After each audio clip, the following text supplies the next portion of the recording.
Bismillahirrahmanirrahim. Assalamualaikum warahmatullahi wabarakatuh. Pada kesempatan kali ini kami dari kelompok 2 akan membahas mengenai perkembangan bimbingan konseling di Amerika dan Indonesia. Kelompok kami terdiri dari saya sendiri, Kurnia Fadila Ilma, Nurwasilah Sariyati, dan juga Suhandika Aditya Rozi. Subbab yang akan kami bahas adalah perkembangan bimbingan konseling di Amerika, dan yang kedua adalah perkembangan bimbingan konseling di Indonesia. Yang pertama adalah perkembangan bimbingan konseling di Amerika. Baik, kita akan membahas mengenai sejarah perkembangan bimbingan dan konseling di Amerika Serikat. Yang pertama adalah era perintisan yang terjadi pada tahun 1908 sampai 1913. Pada tahun 1908, Frank Person mengorganisasikan lembaga kecil dan independen yang bernama Boston Vocational Bureau yang bertujuan untuk memenuhi kebutuhan informasi dan pelatihan bagi anak-anak muda yang ingin mencari pekerjaan di bidang tertentu. Yang kedua, melatih para guru di sekolah-sekolah untuk bisa menjadi konselor pekerjaan bagi siswa-siswanya. Yang ketiga adalah melatih guru dalam menyeleksi siswa dan membantu memilih bidang pekerjaan yang sesuai dengan bakat dan kemampuan belajar siswa, atau memberikan nasihat serta membantu memindahkan siswa ke sekolah yang lebih tepat untuk karirnya nanti. Lalu pada tahun 1913, bimbingan menjadi label populer gerakan konseling di sekolah-sekolah hampir 50 tahun sampai 60 tahun berikutnya berkat adanya gerakan bimbingan anak-anak muda yang belum berpengalaman bekerja dan gerakan pendidikan dan bimbingan karir. Pada tahun 1913 ini pula muncullah beberapa tokoh bimbingan konseling lain yang akan kami bahas lebih detail di makalah yang telah kami buat.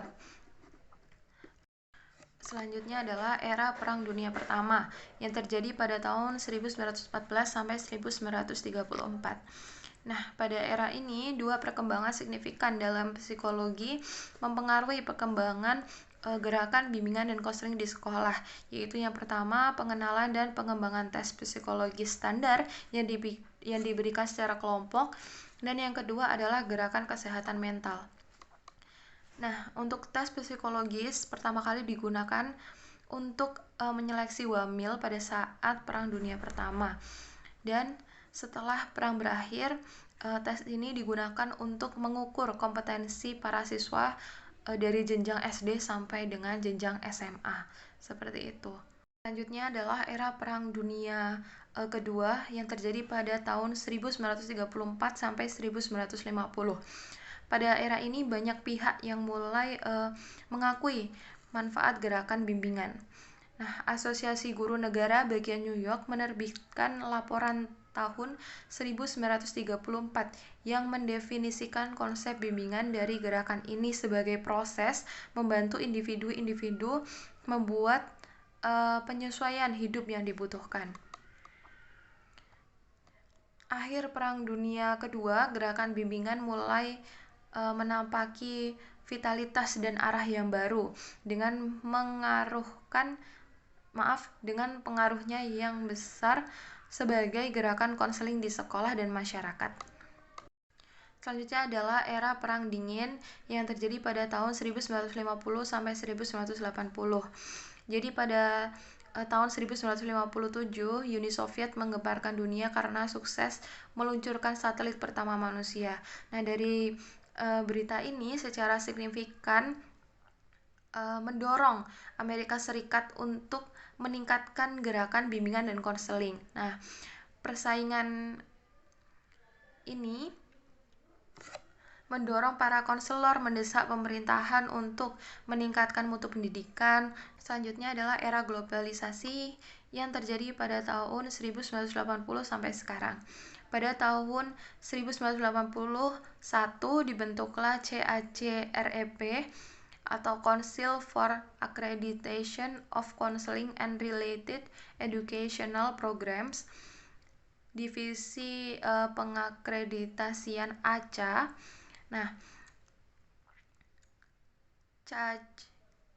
CACREP ini dibentuk untuk mengembangkan secara khusus pengimplementasian dan penegakan standar bagi penyiapan tingkat kelulusan program pendidikan konseling profesional. Lalu pada tahun 1982 dibentuk NBCC atau National Board for Certified Counselor yang dibentuk untuk menetapkan dan memonitor sistem sertifikasi nasional, lalu mengidentifikasi para profesional dan komunitas konselor yang memilih dengan sukarela profesi ini dan memperoleh sertifikasi, dan yang terakhir adalah mempertahankan daftar keanggotaan para konselor tersebut untuk kemudahan pengaksesan. Jadi ACA dan NBCC ini berbeda. Kalau ACA itu berkonsentrasi kepada perkembangan profesional seperti publikasi, lokarya, dan hubungan pemerintahan di bidang konseling. Kalau NBCC itu lebih fokus pada peningkatan kualitas konseling melalui sertifikasi, seperti itu. Terdapat 3 tujuan program bimbingan konseling yang diberikan di sekolahan pada tahun 1907. Yang pertama, tujuannya yakni membangun karakter yang baik pada siswa berupa nilai moralnya, bekerja keras, dan kejujuran pada diri siswa untuk mempersiapkan siswa terjun dalam dunia kerja kelak. Yang kedua yakni untuk mencegah siswa dari perilaku buruk. Dan yang ketiga yang ini menghubungkan minat pekerjaan dengan kurikulum. Lalu ada perkembangan peran dan fungsi konselor sekolah pada tahun 1960 sampai 1980. Yang pertama yakni ada pengembangan, penerapan, dan evaluasi bimbingan komprehensif. Lalu yang kedua ini adanya pemberian layanan konseling secara langsung kepada siswa, orang tua, dan juga guru. Yang ketiga adanya perencanaan pendidikan dan pekerjaan di sekolah. Yang keempat ada penempatan siswa. Yang kelima layanan referral rujukan. Dan yang terakhir yakni konsultasi dengan guru-guru, tenaga administrasi, dan juga orang tua. Selanjutnya saya akan menjelaskan mengenai perkembangan bimbingan konseling di Indonesia. Bimbingan konseling pertama kali masuk ke Indonesia di tahun 1960, tepatnya di Fakultas Ilmu Keguruan dan Ilmu Pendidikan atau IKIP Malang, dan kemudian mengadakan konferensi dan menyatakan bahwa bimbingan konseling akan hadir di dalam ranah pendidikan atau di dalam sekolahan. Lalu di tahun 1964, IKIP Bandung dan IKIP Malang mendirikan jurusan bimbingan dan penyuluhan yang sekarang sering kita kenal dengan bimbingan konseling. Lalu di tahun 1975 lahir kurikulum baru, yakni kurikulum 1975, yang isinya adalah bimbingan dan konseling sebagai salah satu dari wilayah layanan dalam sistem persekolahan, mulai dari jenjang sekolah dasar hingga sekolah menengah atas. Lalu di tahun 1994 diterbitkanlah pula kurikulum baru yang memberikan ruang gerak kepada layanan bimbingan konseling dalam sistem persekolahan di Indonesia atau di dalam pendidikan. Karena pada saat itu diwajibkannya 1 orang konselor di setiap sekolah untuk membimbing 150 siswa. Lalu ada perkembangan bimbingan konseling pada era sebelum kemerdekaan. Jadi pada masa ini adalah masa di mana terjadinya penjajahan Belanda dan Jepang di Indonesia. Dan pada saat ini para siswa dididik untuk bagaimana cara mengabdi demi kepentingan penjajahan pada saat itu. Dan bukti adanya bimbingan konseling pada saat itu adalah dibentuknya taman siswa yang pendirinya sendiri adalah Ki Hajar Dewantara yang menanamkan nilai nasionalisme di dalam diri siswa. Dari sudut pandangan bimbingan sendiri, hal tersebut pada hakikatnya adalah dasar bagi pelaksanaan bimbingan. Baik, saya akan melanjutkan penjelasan dari Mbak Nurwasilah. Baik, di dekade 40-an dalam bidang pendidikan, pada dekade ini lebih banyak ditandai dengan perjuangan merealisasikan kemerdekaan melalui pendidikan. Lalu bimbingan pada saat itu hanya terfokus kepada pemecahan masalah buta huruf, karena masih banyak rakyat Indonesia yang belum bisa membaca atau buta huruf. Lalu di dekade 50-an, bidang pendidikan menghadapi masalah yang begitu besar, yaitu memecahkan masalah kebodohan dan keterbelakangannya rakyat Indonesia.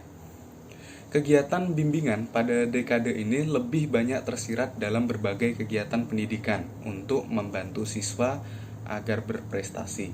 Dan mungkin nantinya sumber daya manusia dari Indonesia tidak akan tertinggal jauh dari sumber daya manusia dari negara lain. Lalu, di dekade 60-an, bimbingan konseling mulai dimasukkan dalam setting sekolah pada tahun 1960. Lalu lahirnya jurusan bimbingan konseling di IKIP Malang tahun 1963. Lalu lahirnya kurikulum SMA Gaya Baru tahun 1964. Lalu ketetapan MPRS tahun 1966 tentang Dasar Pendidikan Nasional dan lahirnya kurikulum tahun 1968. Lalu di dekade 70-an, dalam dekade ini bimbingan konseling diupayakan aktualisasinya melalui penataan legalitas sistem dan pelaksanaan. Bimbingan ini dilakukan secara konseptual maupun secara operasional. Melalui upaya ini, semua pihak telah merasakan apa, mengapa, bagaimana, dan di mana bimbingan konseling. Jadi, di dekade 70-an ini, bimbingan konseling memulai eksistensinya ke dunia pendidikan atau dimasukkan dalam setting pendidikan dengan maksud yang jelas. Di dekade 80-an, bimbingan diupayakan agar mantap. Pemantapan terutama diusahakan untuk menuju kepada perwujudan yang profesional. Beberapa kecenderungan yang dirasakan pada masa itu adalah kebutuhan akan profesionalisasi layanan, keterpaduan pengelolaan, lalu sistem pendidikan konselor, legalitas formal, pemantapan organisasi, dan pengembangan konsep-konsep bimbingan yang berorientasi di Indonesia.